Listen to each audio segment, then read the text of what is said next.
সকালের আলোটা চোখে পড়তেই ঘুম ভেঙে গেল। পাশ ফিরে দেখি সৌমিক আমার গালে আলতো করে চুমু দিচ্ছে। তার ঠোঁট নামছে ঘাড় বরাবর, হাতটা ইতিমধ্যে আমার কোমরের কাছে। সে আমার নাইটি সরিয়ে আমার দিকে আরও ঝুঁকে আসে। আমি চোখ বন্ধ করে রাখি। শরীর সাড়া দে, কিন্তু মন যেন চুপ করে থাকে। আজ আমাদের বিয়ের 2 মাস, অথচ সেই প্রথম রাত থেকে এখন পর্যন্ত কখনোই আমি পূর্ণ হইনি। ও শুধু উত্তেজনা তৈরি করে, তারপর নিজেই ক্লান্ত হয়ে ঘুমিয়ে পড়ে। আমি শুয়ে থাকি, ঠান্ডা হয়ে যাই ভেতরে ভেতরে। আজও তেমনই হল। সে কিছু সময় আদর করে, তারপর হঠাৎ থেমে যায়, উঠে পড়ে। তাড়াতাড়ি অফিস যেতে হবে বলে চলে যায় বাথরুমে। আমি শুয়ে থাকি বিছানায়, চাদরের নিচে আমার শরীর গরম, কিন্তু মন বরফ ঠান্ডা। আমি আয়নার সামনে দাঁড়িয়ে নিজের দিকে তাকাই। বয়স ২৬, শরীর সুন্দর, বুক একটু বড়, কোমর সরু, চুল কোমর ছোঁয়া। বাইরে থেকে হয়তো আমি পরিপূর্ণ, কিন্তু ভেতরে যেন ফাঁকা একটা ঘর। বিকেলে বাড়িতে একা ছিলাম। মা বাবা আত্মীয়র বাড়ি গেছেন, সৌমিক অফিসে। আমি সোফায় বসে বই পড়ছিলাম। তখনই দরজার ঘণ্টা বাজল। আমি দরজা খুলে দেখি এক ডেলিভারি ম্যান। মুখে হালকা ক্লান্তি, গায়ে কোম্পানির পোশাক, হাতে মোটা একটা প্যাকেট। ম্যাডাম, আপনার অর্ডার, সে বলল। ভেতরে আসুন। আমি দরজা খুলে দাঁড়ালাম। সে ঘরে ঢুকে প্যাকেটটা সোফায় রেখে দেয়। আমি জিজ্ঞেস করি, পানি খাবে? সে একটু থমকে বলল, নেব, একটু গলা শুকিয়ে গেছে। আমি রান্নাঘর থেকে জল এনে দিই। সে ধন্যবাদ জানায়। তোমাকে দেখতে ক্লান্ত লাগছে, আমি বললাম। সে হেসে বলল, ডেলিভারির কাজ, রোদের মধ্যে সারা শহর ঘুরে বেড়াই। তবে অভ্যাস হয়ে গেছে। আমার কি মনে হলো? আমি জিজ্ঞেস করলাম, তোমার নাম কি? সে বলল, জয়। আপনি? মালবিকা। আমাদের কথা শুরু হলো। সে জানালো ছোটবেলায় বাবা মারা গেছেন, মা ও ছোট বোন আছে। পড়াশোনার খরচ চালাতে এই কাজটা করে। তার মুখে কোনো অভিযোগ নেই, শুধু একটা স্থিরতা। আমরা অনেকক্ষণ কথা বলি। সে হেসে বলল, আপনার চোখে একটা একা একা ভাব আছে। আমি এক মুহূর্ত চুপ করে থাকি। তারপর জিজ্ঞেস করি, তুমি তো অচেনা, এত সহজে এসব বলছো কিভাবে? সে মাথা নিচু করে বলে, মাঝে মধ্যে কিছু মানুষকে দেখে বোঝা যায় তাদের হাসির পেছনে কতটা কষ্ট জমে আছে। তার এই কথাটা আমাকে নাড়িয়ে দেয়। আমি তাকিয়ে থাকি তার দিকে। চেহারাটা সাধারণ, কিন্তু মুখে এক ধরনের ভরসা আছে। সে হঠাৎ জিজ্ঞেস করল, আপনি কি সুখী? আমি চোখ নামিয়ে বললাম, এই প্রশ্নের উত্তর দিতে অনেক সময় লাগে। ঘরে নিস্তব্ধতা নেমে আসে। আমি তার দিকে এক পা এগিয়ে যাই, বলি, চা খাবে? সে একটু ইতস্তত করে বলল, খেতে পারি। আমি রান্নাঘরে গিয়ে 2 কাপ চা তৈরি করি। ফিরে দেখি সে জানালার পাশে দাঁড়িয়ে বাইরে তাকিয়ে আছে। আমি পাশে গিয়ে দাঁড়াই, তাকে একটা কাপ দিই। সে নরম করে বলে, আপনি খুব শান্ত মানুষ, কিন্তু ভেতরে অনেক শব্দ আটকে আছে। আমি চুপ করে থাকি। সে হঠাৎ বলে বসে, আপনার গলার কাছে ছোট তিলটা খুব সুন্দর। আমি চমকে উঠি, একটু লজ্জা পেয়ে চোখ সরিয়ে নিই, কিন্তু কিছু বলি না। সে বলল, ভুল কিছু বললাম?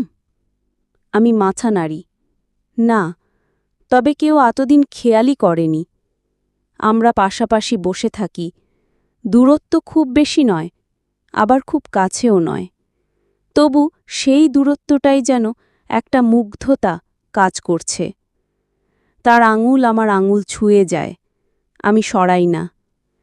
সেই সন্ধ্যা, সেই মুহূর্ত একটা অদ্ভুত অনুভবে মোড়ানো ছিল। পরদিন দুপুরে হঠাৎ আমার মনে হলো, কালকে জয় যেই প্যাকেটটা দিয়ে গেছে সেটা বুঝি আমার ঠিক না। একটু দেখা করতে পারবে? ও এক মুহূর্ত চুপ করে থেকে বলল, অবশ্যই পারব, এখনই আসি? হ্যাঁ, আমি একা আছি। একটু পরেই ও এলো, চোখে ক্লান্তি, মুখে সহজ হাসি।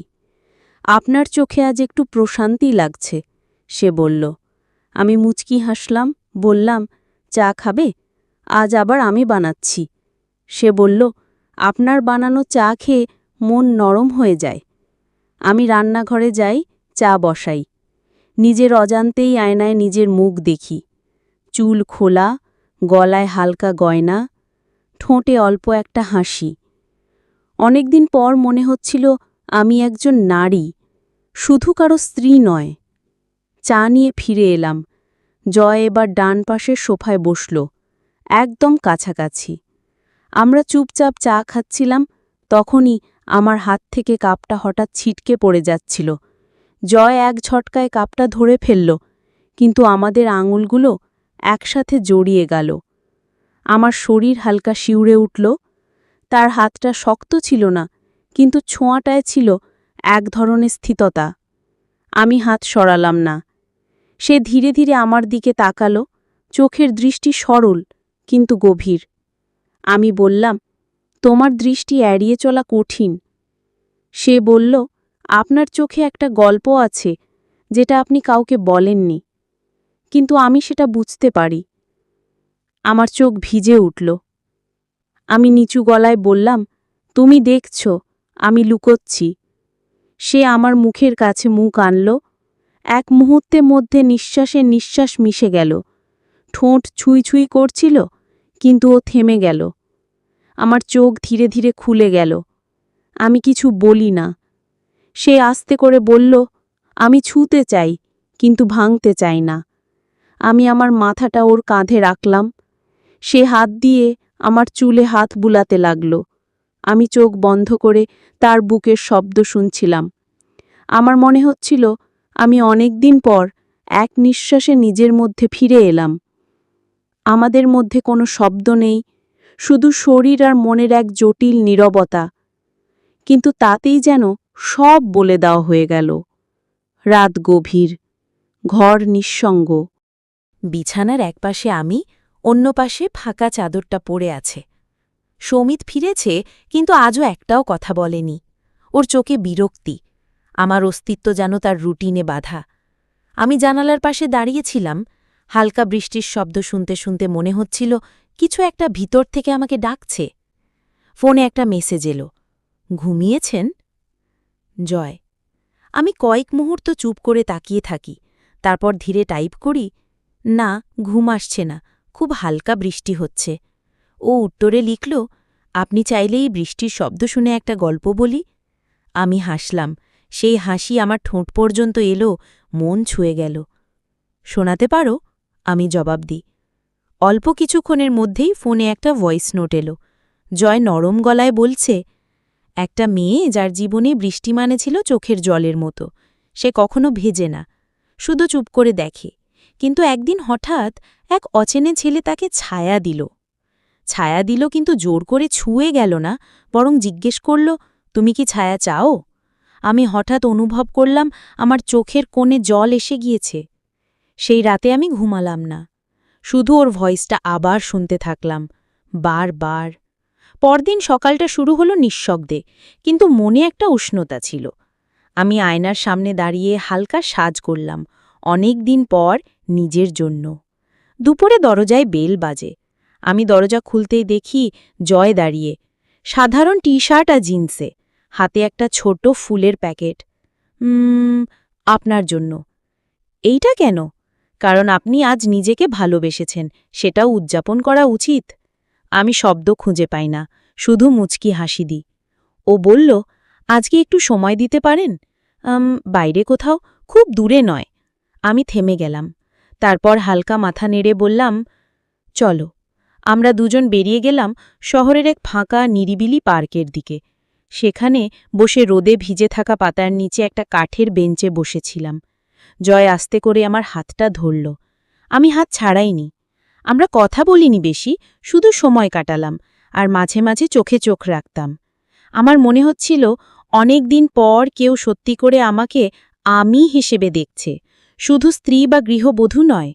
ও বলল, আপনার গলায় যে নিঃশ্বাস লুকানো থাকে সেটা আমি বুঝতে পারি। আমি চুপ করেছিলাম, হাত ধরা ছিল। ও আমার গালে আলতো হাত রাখল, আমার ঠোঁটের কোণে চুমো রাখল। না, তা ছিল না শরীর জয়ের চুম্বন, বরং কোনো কিছু অনুমতির অপেক্ষায় ছিল। আমি চোখ বন্ধ করলাম। নিজেকে মুক্ত মনে হল। বিকেলের আলো ধীরে ধীরে ঘরে ঢুকছে। মালবিকা আয়নার সামনে বসে, চোখে হালকা কাজল, ঠোঁটে নরম গোলাপি লিপস্টিক। অনেক দিন পর ও নিজেকে সাজিয়েছে, কিন্তু কারো জন্য নয়, নিজের জন্য। সৌমিত এখনও অফিস থেকে ফেরেনি, কিন্তু আজ ওর ফেরার অপেক্ষা আর তেমনটা নেই। আজ মালবিকা সিদ্ধান্ত নিয়েছে সে আর অপ্রাপ্তির ছায়া হয়ে থাকবে না। হঠাৎ ফোন বেজে উঠল। জয়। আপনি কেমন আছেন? ভালো, মানে চেষ্টা করছি নিজেকে ভালো রাখতে। ওর কণ্ঠে একটা থমকে থাকা মুহূর্ত ছিল। আপনার জন্য একটা জায়গা ঠিক করেছি, চাইলে চলতে পারেন কিছু সময়ের জন্য, একসাথে, নিঃশব্দে। মালবিকা জানত এটা পালিয়ে যাবার প্রস্তাব নয়, এটা ছিল নিজেকে খুঁজে পাওয়ার সাহসের আমন্ত্রণ। সন্ধ্যের পথে একান্তে জয় মালবিকাকে নিয়ে গিয়েছিল শহরের এক ছোট্ট পাহাড়ি রিসর্টে। ওই জায়গায় কেউ জানে না ওরা কারা। সেখানে তারা একে অপরকে চেনে, আবার নতুন করে চায় জানতেও। একটি কুটির ঘরে রাতে তারা পাশাপাশি বসেছিল। জয় হাতে এক কাপ কফি তুলে দিয়ে বলল, তুমি জানো, আমি তোমায় ভালোবাসি, কিন্তু আমি চাই না তুমি কোনোদিন আমাকে ভালোবাসার বোঝা মনে করো। মালবিকার চোখে জল চলে এসেছিল। ৩ বছর বিয়ের জীবনে এই কথাটা কেউ বলেনি, যে তোমার ভালোবাসা পাওয়ার অধিকার আছে। সে জয়ের দিকে এগিয়ে এসে আস্তে মাথাটা ওর কাঁধে রাখল।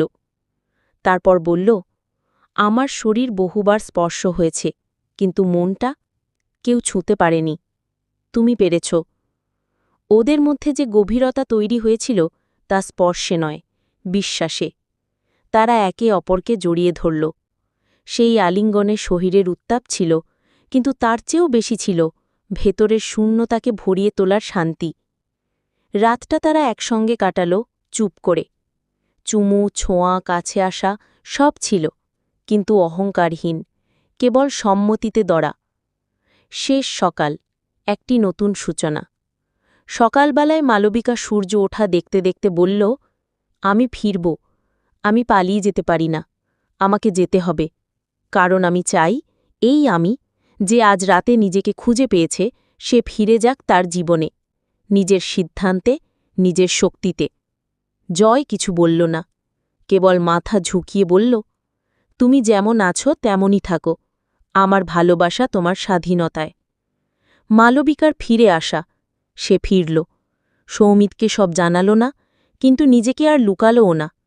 সে নিজের জন্য পড়াশোনা শুরু করল, নতুন একটা অনলাইন ব্যবসাও খুলল।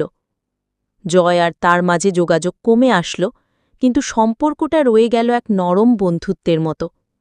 কারণ ভালোবাসা সবসময় সঙ্গে থাকার নাম নয়, ভালোবাসা কখনো কখনো কাউকে নিজের মতো বাঁচতে দেওয়ার সাহস।